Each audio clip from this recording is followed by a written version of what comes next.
Hey there, Road Warriors. Today on our 2014 Ford F-53 chassis, we're going to be installing Roadmaster's Rear Anti-Sway Bar. And this is what your sway bar is going to look like once you've got it installed. And after you've got it installed, once you get out on the road, you'll notice a difference immediately. It's going to help provide a safer ride by reducing the amount of sway when going down the road. So if you've got wind hitting the side of your RV, it'll help stop that rocking motion and minimize it, making it easier for you to maintain control of the vehicle. Additionally, when you hit uneven pavement or you're parking in an RV park, it also helps to reduce that sway, making you feel like you're more in control of the vehicle you're driving. And you're not only going to feel more in control inside the driver's seat, but all of your passengers are going to be more comfortable because they're not going to be getting thrown around as much inside the motorhome. It achieves this by working in conjunction with your existing rear sway bar. This one mounts behind the axle while the other sway bar is in the front. And the bar extends across the side and will flex with the roll of the body to help bring it back to center. The bar itself is a chromoly steel with a black powder coat finish, so it's not only going to be strong, but it's going to be durable and last a long time. The poly bushings dampen the movement of the sway bar, ensuring that it's going to be smooth and quiet. We'll begin our installation at the rear of the vehicle. Just behind our rear axle, you'll see 4 bolts in the outside of the frame. We're going to be removing the 2 bottom bolts. Now you can see here that our bottom bolts are accessible and our leaf spring is down below it. We achieve that by getting our suspension to hang. So we've got our vehicle on a lift here in the shop, but if you were doing this at home, you can use your leveling jacks to raise up the back of the vehicle to get the leaf spring out of the way. And after you've got it raised up, I do recommend that you put jacks underneath the frame, just in case in the event of an emergency that your leveling jacks aren't holding it, you have some extra support there. Now we're going to use a 21mm socket to remove both the lower bolts.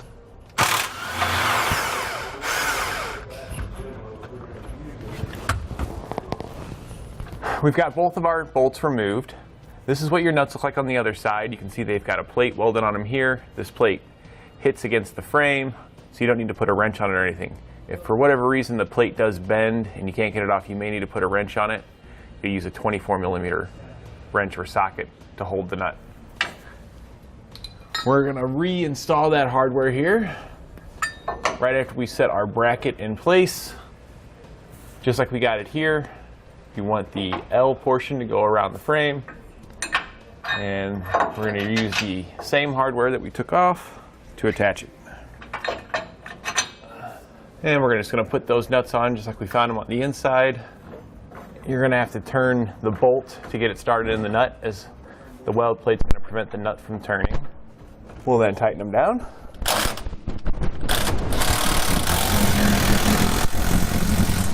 And then torque your hardware to the specifications found in your instructions.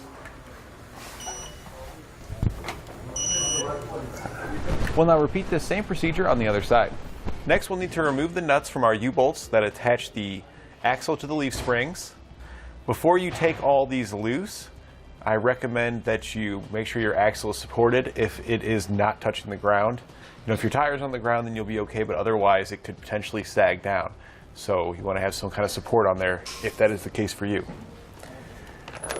Once you've taken the necessary safety precautions and supported it, we'll use a 1 1/8 inch socket to remove the nuts.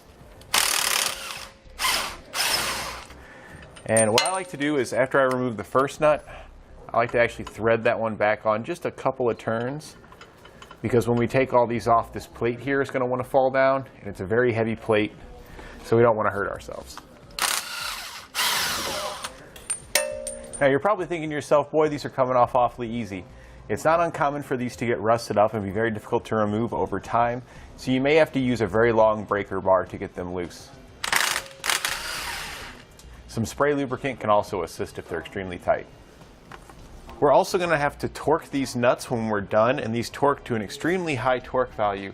So if you don't have a torque wrench that exceeds 300 pounds plus, then you may want to seek assistance in getting these installed. Once they're all removed, we'll support our plate. We'll take that last nut off. Now we'll take the plate that comes in our kit that we're going to be adding to it. We're going to put it on. Our plate is going to go on in this orientation here. So you're going to have your elongated holes towards the front of the vehicle you'll have your more pointed edge here towards the rear, and the small holes here on the side will be facing towards the center of the vehicle. So we're now going to lift it up, keeping that all supported.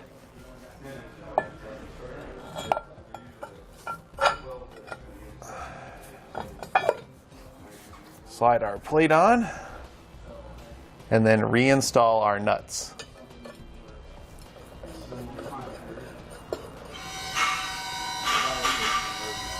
We can now tighten down our hardware. When you tighten it down, you want to make sure you go back and forth, tightening it down evenly. With all the hardware tightened down, we'll repeat the same process on the other side, and then we'll torque all of our hardware to the specifications found in our instructions.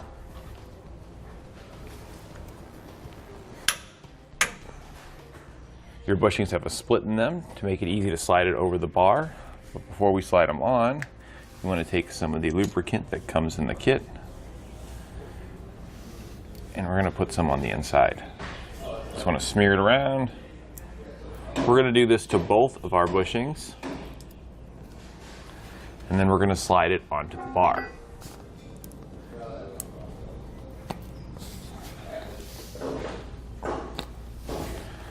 We'll then put a little bit inside the caps and slide those on over the bushings. And I'll take the smaller bolts that come in our kit, and we're going to place a flat washer on each one of those. Makes it easier to have this hardware prepared before we hold our sway bar up there and try to put it through.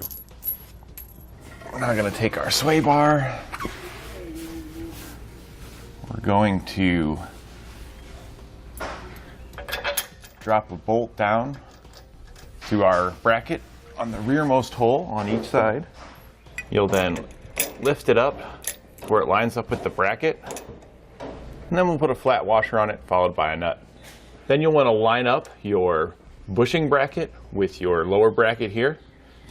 Find out which hole you'll want to use, and you're going to use the exact same hardware combination through there. And now before we tighten down our hardware, we want to double check to make sure our bar is correct. You want to make sure that it's centered from side to side, and you also want to make sure that when you have it lifted up in this orientation, the middle kind of dips down just a little bit at the center like this. Now we've made sure everything's in the correct orientation and centered, we can tighten down our hardware using a 16mm wrench and an 18mm socket.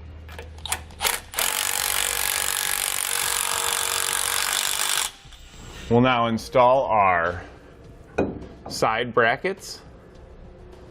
We'll push the bushing end of our side bracket up into the brackets we had in our frame.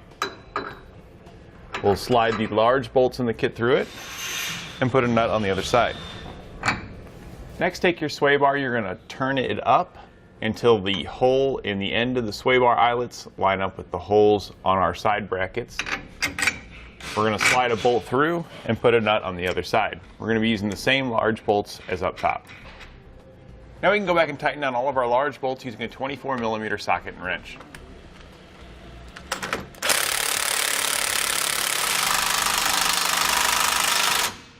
You can then go back and torque all of your hardware to the specifications found in your instructions. And that completes our installation of Roadmaster's Rear Anti-Sway Bar on our 2014 Ford F-53.